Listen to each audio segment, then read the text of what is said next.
भगवद गीता से जीवन का 15वां पाठ। कृतज्ञता का महत्व।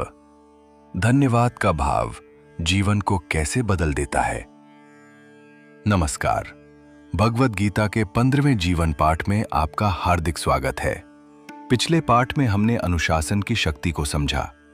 आज हम एक ऐसे गुण की चर्चा करेंगे जो मन को शांति देता है, रिश्तों को मजबूत बनाता है और जीवन में आनंद भर देता है। वो है कृतज्ञता। कृतज्ञता का अर्थ है जो हमारे पास है उसके लिए धन्यवाद देना, उन लोगों को याद रखना जिन्होंने हमारे जीवन को बेहतर बनाया और हर छोटी बड़ी कृपा को पहचानना।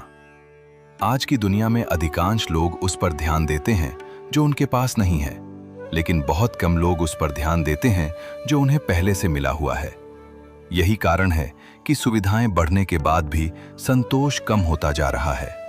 भगवद गीता हमें सिखाती है कि जो व्यक्ति हर परिस्थिति में ईश्वर की कृपा को पहचानता है, उसका मन अधिक शांत रहता है। वो कठिन समय में भी आशा नहीं खोता और अच्छे समय में अहंकार नहीं करता। सोचिए, सुबह जब आपकी आंख खुलती है, क्या आपने कभी उस नई सुबह के लिए धन्यवाद दिया? जब परिवार आपके साथ बैठकर भोजन करता है, क्या आपने उस प्रेम के लिए धन्यवाद दिया? जब किसी मित्र ने कठिन समय में आपका साथ दिया, क्या आपने उसे दिल से धन्यवाद कहा? अक्सर हम बड़ी उपलब्धियों का इंतजार करते रहते हैं, लेकिन जीवन की सबसे बड़ी खुशियां छोटी छोटी बातों में छिपी होती हैं। एक किसान वर्षा की पहली बूंद के लिए आभारी होता है। एक रोगी स्वस्थ होने पर हर सांस की कीमत समझता है। एक विद्यार्थी अच्छे शिक्षक के महत्व को समय के साथ समझता है। इसी प्रकार हमें भी अपने जीवन में मिली हर सीख और हर अवसर के लिए कृतज्ञ होना चाहिए। कृतज्ञता का अर्थ ये नहीं कि जीवन में कठिनाइयां नहीं आएंगी। कठिनाइयां तो सभी के जीवन में आती हैं, लेकिन कृतज्ञ व्यक्ति कठिनाइयों में भी सीख खोज लेता है।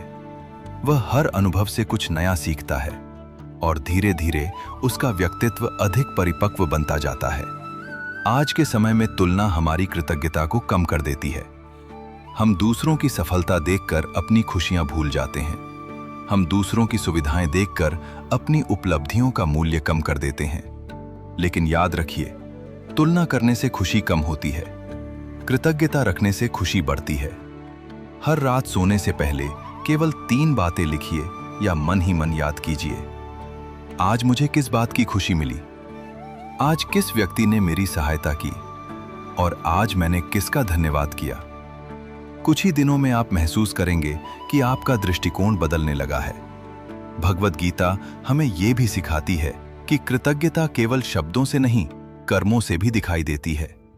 यदि हम अपने माता पिता का सम्मान करते हैं, अपने गुरु की शिक्षाओं का पालन करते हैं, अपने मित्रों का साथ निभाते हैं और समाज के प्रति अपना कर्तव्य निभाते हैं, तो यही सच्ची कृतज्ञता है। आज एक छोटा सा अभ्यास कीजिए। किसी ऐसे व्यक्ति को धन्यवाद कहिए जिसने कभी आपकी सहायता की हो सकता है वो आपके माता पिता हों, कोई शिक्षक हो, कोई मित्र हो या कोई ऐसा व्यक्ति जिसे आपने वर्षों से धन्यवाद न कहा हो। आपके एक सच्चे धन्यवाद से उसके चेहरे पर मुस्कान आ सकती है और आपके मन में भी नई शांति का अनुभव होगा। याद रखिए, कृतज्ञता से अभाव नहीं, समृद्धि दिखाई देने लगती है। शिकायतें कम होने लगती हैं, रिश्ते मजबूत होने लगते हैं और मन में सकारात्मक ऊर्जा बढ़ने लगती है।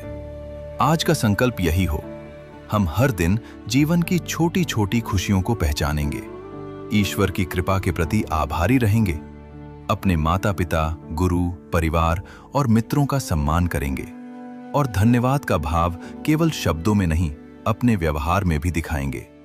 भगवद गीता हमें सिखाती है कि कृतज्ञ हृदय में ही सच्ची शांति, प्रेम और आनंद का वास होता है। याद रखिए, जिस व्यक्ति को धन्यवाद देना आता है, उसे जीवन की वास्तविक समृद्धि प्राप्त होने लगती है। इसी प्रेरणादायक संदेश के साथ आज का 15वां जीवन पाठ यही समाप्त होता है। अगले पाठ में हम जानेंगे वाणी की शक्ति। सही शब्द जीवन बना भी सकते हैं और बिगाड़ भी सकते हैं। धन्यवाद। राधे कृष्ण। हरि ओम।